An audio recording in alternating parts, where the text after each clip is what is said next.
Assalamualaikum warahmatullahi wabarakatuh.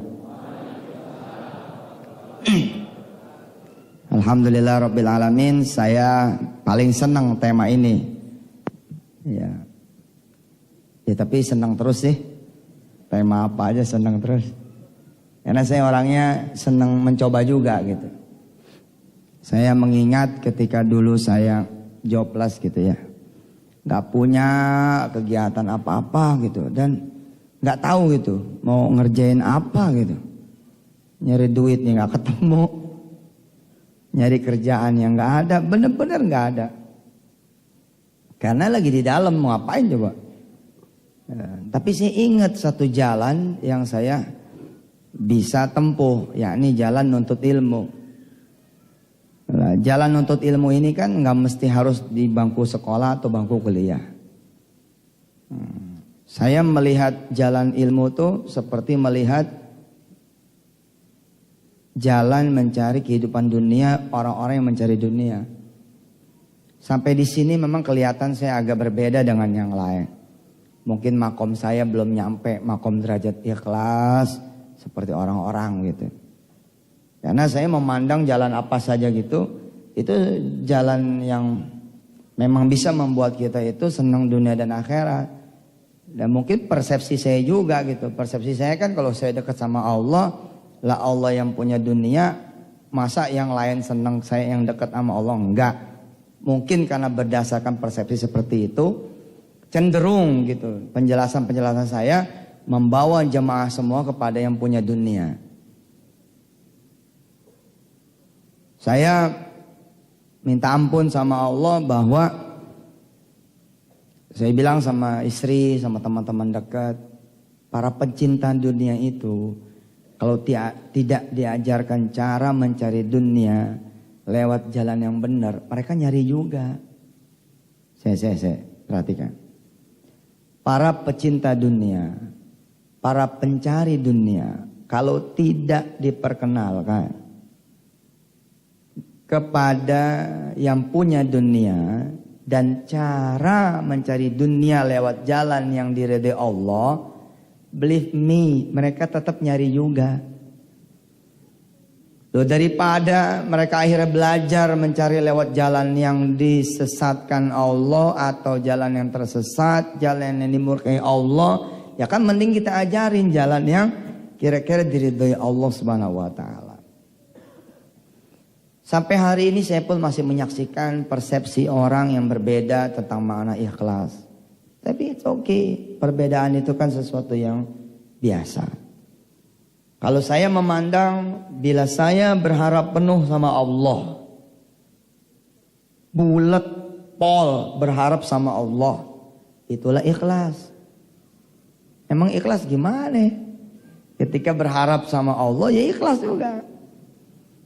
Nah, pun ketika saya berbicara tentang jalan ilmu, buat saya ketika ada hadis yang menyatakan bahwa siapa yang mencari ilmu, Allah akan mudahkan jalan-jalan untuk menuju surganya.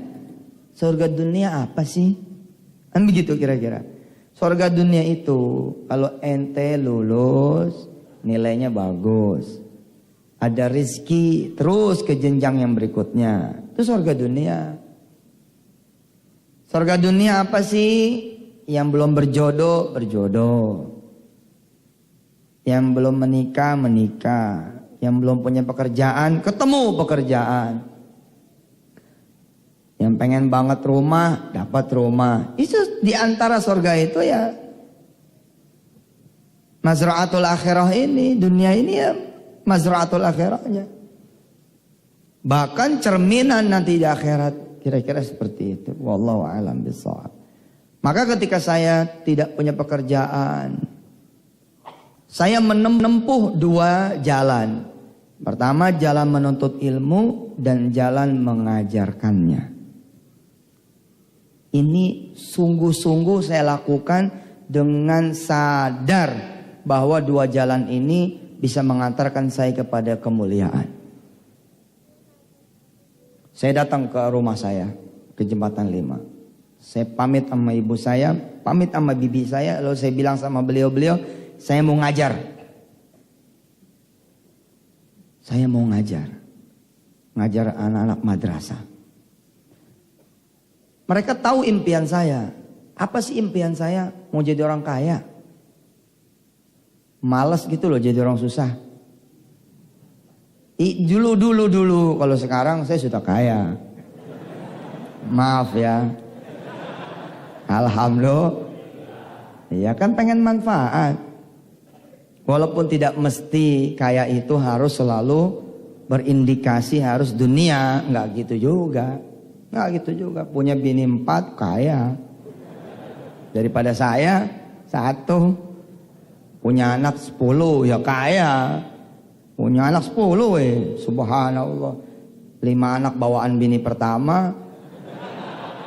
2 anak bawaan bini kedua. Kaya tuh definisi berbeda. Ya. Tapi whatever orang-orang say,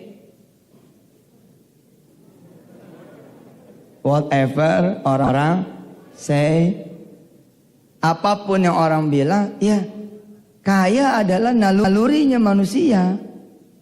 Dan saya sempat mencari di jalan yang salah. Karena itu ketika kemudian saya mulai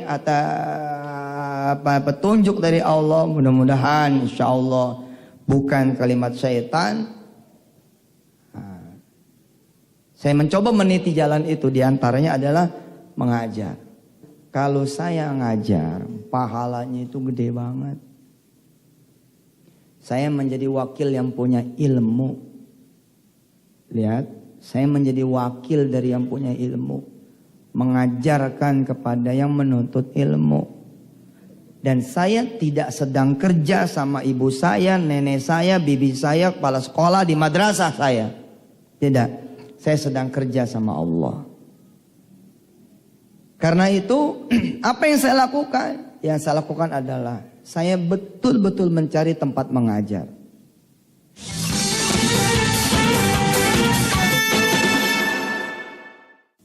Saya mencari tempat mengajar, sebelum saya ngajar, doa. Ya Allah, kalau emang kaya bisa menjadi jalan saya menuju surganya Allah. Nah beda kan? Doanya beda.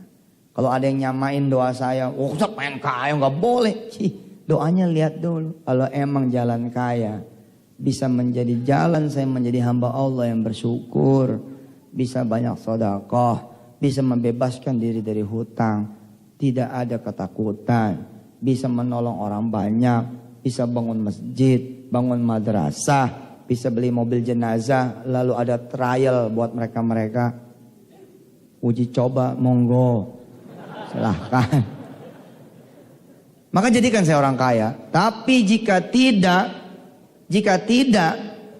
bahwa kekayaan nanti akan membuat saya menjadi hamba yang tidak bersyukur. Jika tidak, kekayaan itu membawa saya menjadi hamba Allah yang saleh, maka jadikan saya bisa supaya saya tetap kaya. Nggak mau tahu, pokoknya gitu. Loh, doa itu dicatat. Kalau ente bilang saya ridho menjadi orang miskin, asli miskin. Loh, saya nggak siap. Kalau saya asli nggak siap, ya silakan saja.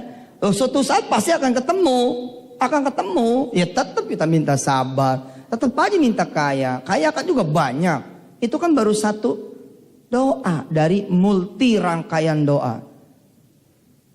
Sayap doa berikutnya adalah minta kaya hati, kaya amal, kaya barokah, kaya kemuliaan, kaya kehormatan, menjadi orang yang tidak hina.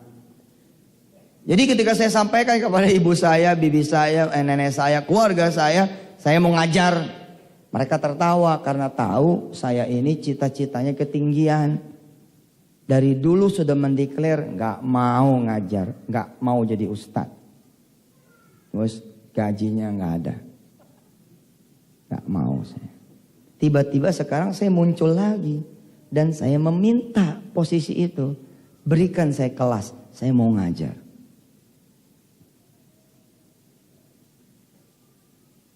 Maka beliau mengingat saya tidak mau berontak gitu loh.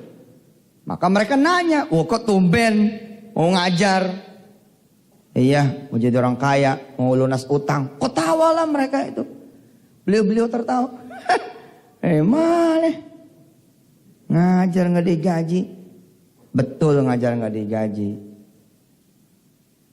Karena itu saya mau minta sama Allah. Di antara sebaik-baik wasilah untuk meminta kepada Allah, di antaranya adalah jalan mengajar. Jadi jalan tuh banyak ya. Ada sodako, ada solawat, birrul walidain, barik sama tetangga. Oke? Sama anak yatim, ngusap pala anak yatim. Mungut sampah. Itu jalan buat kaya juga loh. Mungut sampah ini, baru betul. Coba ente tiap hari mungutin sampah di sekitar Jogja. Diangkat jadi pegawai negeri. Udah dia aja tuh rajin. Tugas kebersihan. Jalan berkhidmat, bersihin WC, toilet, dapur. Udah saya coba juga. Dan berhasil juga gitu loh. Pokoknya Allah tuh gak bohong deh.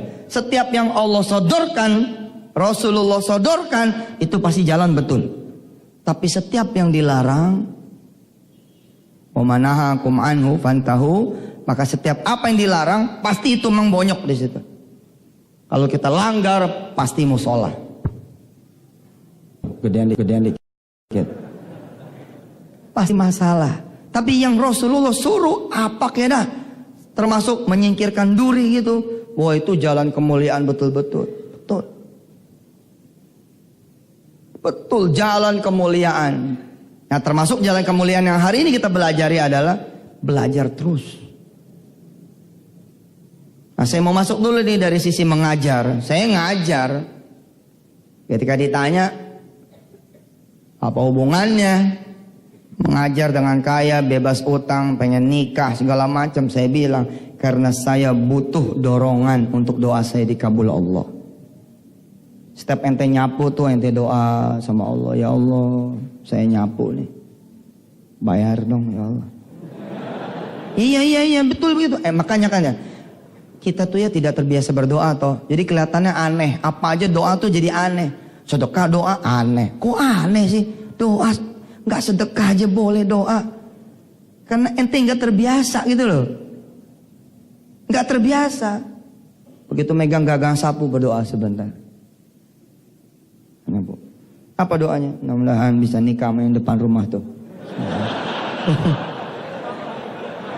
Loh, hak saudara. Itu kan hak saudara. Muter aja di rumah itu. Doa, ya Allah saya ini pengen S2. Pengen studi S2. Terus nyapu, ngepel lah. Bersihin toilet. Sebelum masuk toilet doa dulu. Ya Allah saya mau bersihin toilet. Tolong bayar saya ya Allah. Saya belum bayaran semester. Bismillahirrahmanirrahim. Dang, masuk. Bersihin toilet. Bersihin. Sin, keluar bersih-bersih, dang, doa lagi. Ya Allah, udah diberesin tuh. Besok saya cek ya. Tawa lagi.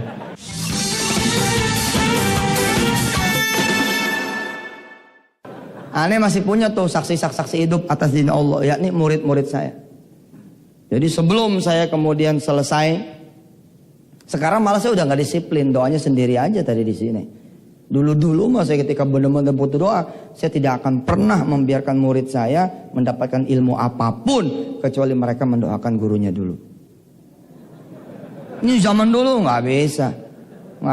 Sebelum ngajar saya tanya murid-murid saya, sayang sama Ustadz nggak?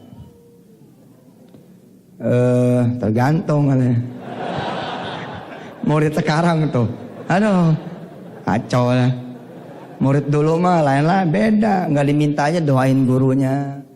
Murid sekarang disuruh minta doa. Ntar dulu nih, bayarannya apaan? Nah saya minta sama murid-murid saya. Ustadz mau ngajar. Assalamualaikum warahmatullahi wabarakatuh.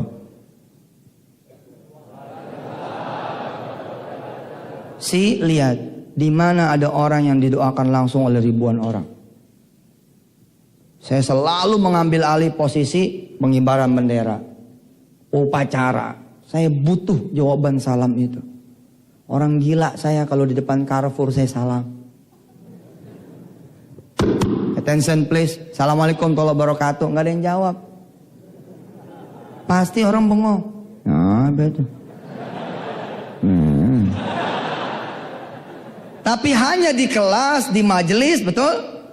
Yang kira-kira Assalamualaikum warahmatullahi wabarakatuh. Subhanallah. Karena posisinya murid saya bilang, satu salam jawabnya 10 salam. Yang nggak jawab 10 salam dianggap absen. Saya bilang sama murid-murid, ya baru salam saja saya sudah didoakan 50 orang satu kelas. Kali berapa kelas satu madrasah? Subhanallah. Kadang-kadang saya iseng, saya gebrak pintu. Assalamualaikum. Waalaikumsalam Ustaz. Lumayan. Ini lagi. Oh, ini hakikatan. Waki. Ini waki. It heaven. Terbukti, terjadi sama saya. Orang kan nganggap sepele Assalamualaikum tuh. Padahal itu Assalamualaikum subhanallah. Assalamualaikum keselamatan buat kamu. Itu kan afirmasi. Biasanya orang bilang celaka lu sob, mati lu sob. Betul, ente belum pernah sih ngalamin. Apa mau aneh doain? Jangan sampai deh. Tiba-tiba sekarang ada ucapan salam dari orang, Assalamualaikum atau Waalaikumsalam, keselamatan buat kamu, keberkahan buat kamu, rahmat buat kamu. Netes air mata saya Pak zaman dulu Pak. Untuk bisa dapetin salam dari murid-murid sekarang mah alhamdulillah. Dulu nyari murid susah. Makanya saya bilang sama guru-guru di pesantren Darul Quran, ketika ngumpul saya bilang, yang harus bayar siapa? Pesantren kah? Atau saudara? Apa kata guru-guru? Ustad. Pinter lo. Mestinya lo pada yang bayar. Ustad ini yang pada bayar. Kok jadi aneh yang bayar? Coba. Seperti saya. 50 anak, 30 anak, bahkan saya suka iseng Ustaz. Saya bikin kelas tambahan. Saya kumpulin semua satu madrasah. Keren kan? Terus saya bilang sama mereka, tahu kan, Ustaz ini punya utang banyak. Doain dulu. Kalian gak usah ribet, tinggal aminin aja. Ayo, angkat tangannya dulu, angkat tangannya. Loh seperti itu zaman dulu. Angkat tangan. Bismillahirrahmanirrahim. Ya Allah. Saya mau ngajar nih pusing. Loh, mikirin utang nih gimana. Mudah-mudahan diaminin sama yang lagi pada belajar. Dan saya tahu orang yang belajar itu doanya makbul. Karena para pelajar nggak ngerti doanya itu makbul. Maka sedikit sekali populasi pelajar yang berdoa. Dulu di madrasah diajarkan di awal-awal raditu billahi rabba wa bil islami dina wa bi muhammadin nabiyya wa rasula rabbi zidni ilma warzuqni fahma. Itu kan diajarin panjang. Guru sekarang gimana? Morning. How are you fine? Allah. Gak ada doanya. Zaman dulu doa terus. Itu bisa setengah jam loh. Begitu guru datang, kiaman, gitu kan? Berdiri. Salaman. Ini pelit banget Assalamualaikum ya. Dulu salamnya begini. Assalamualaikum warahmatullahi wabarakatuh. Zaman dulu tuh. Penuh dengan cinta, hormat, doa. Nah, saya minta doa dari anak-anak saya. Apakah saya mengetahui bahwa orang yang ngajar doanya dikabul? Nih rahasianya. Enggak. Yang saya tahu adalah kalau doanya orang-orang yang berdoa itu dilaksanakan di majelis ilmu pada saat dia menuntut ilmu, itulah dia sebaik-baiknya doa. Jadi saya minta sama yang lagi belajar, doain Ustadz. Doain Ustadz. Doain Ustadz. Jadi termasuk cara saya pakai cara itu. Mau beli rumah, mau beli motor. Mau beli motor nih, saya kumpulin murid-murid saya. Saya bilang, nanti malam Jumat ke rumah Ustadz ya. Pisang goreng ya Ustadz. hari ini ada yang lain. Ini dong modal dong, jadi guru modal kan pengen didoain sama murid. Murid datang, kita sholat maghrib, isya, ngaji sebentar. Saya ajarin 1-2 ilmu, kemudian saya minta doa sama mereka. Doain Ustadz pengen punya motor. Betul. Yang doa orang-orang yang belajar ya. Nah saat itu saya mengingat, bernostalgia, sampai sekarang alhamdulillah masih tetap saya lakukan apa? Saya mengajar dan juga belajar.